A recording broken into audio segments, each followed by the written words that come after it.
We've already seen how boxing rivalries can easily turn personal. This gladiatorial sport can have the darkest of consequences.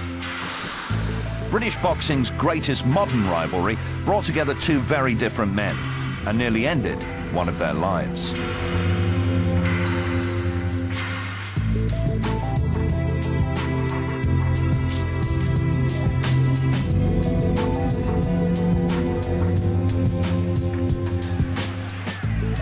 Chris Eubank and Michael Watson fought each other twice in 1991.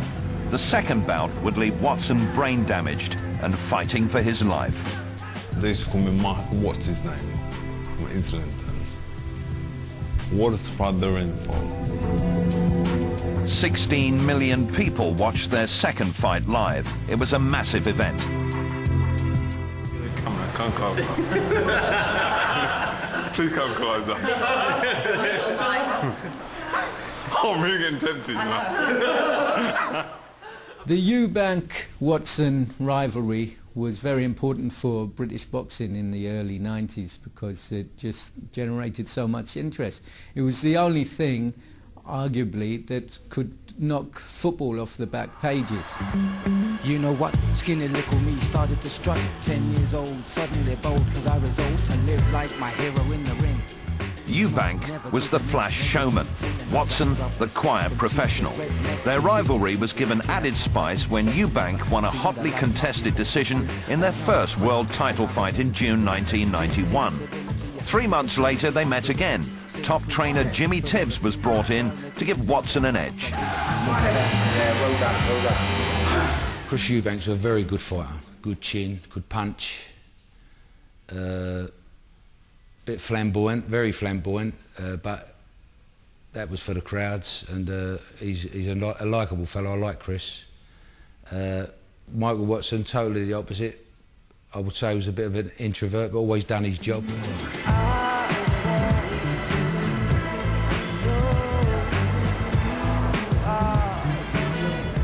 Eubanks was the bad guy, and anybody else who fought Eubanks was the good guy. It was simple as that. Chris was very abrupt, not being himself. He was a cloud nine. But with me, I must use the word, well, I try to be humble, to be with my people. I didn't forget where I'm coming from. Because of the brain damage suffered by Watson when he collapsed at the end of their second fight, footage of it is still not allowed to be broadcast, but it's considered one of the best bouts in British boxing history, up until that final round. It's such a tragic ending to a great fight. You know, what a great fight it was. I'm talking about both men now. What a great fight. It was a great night. I was there and ringside. So intense. They were going at it so hard throughout the fight.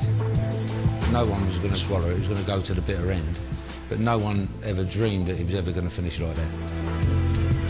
Watson was in charge and had knocked down Eubank when his opponent came up from the canvas with a savage uppercut.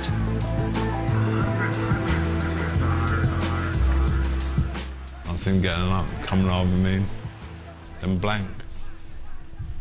Caught me in the shot. Everything just went blank. That's the only thing I remember. I've never watched it. I don't care to watch it, to be honest with you. I see enough of it that night that turned me on. I know, well, he didn't win. Chris Eubank won fair and square, but he done enough for me to class Michael Watson as one of the greatest fighters ever to come out of this country. Watson collapsed, he went into a coma, and what happened from then on was the real story of that fight. What happened to Eubank, and more what happened to Watson and how he triumphed from that. But I mean, everyone thought Watson's finished, he's going to die. He had 6 operations on his brain. Everyone thought he was going to be a vegetable, and then he kind of rose from the dead. I mean, it was quite amazing. There we go. I can feel the force now, Mike. You ain't felt nothing yet. I'm just warming up.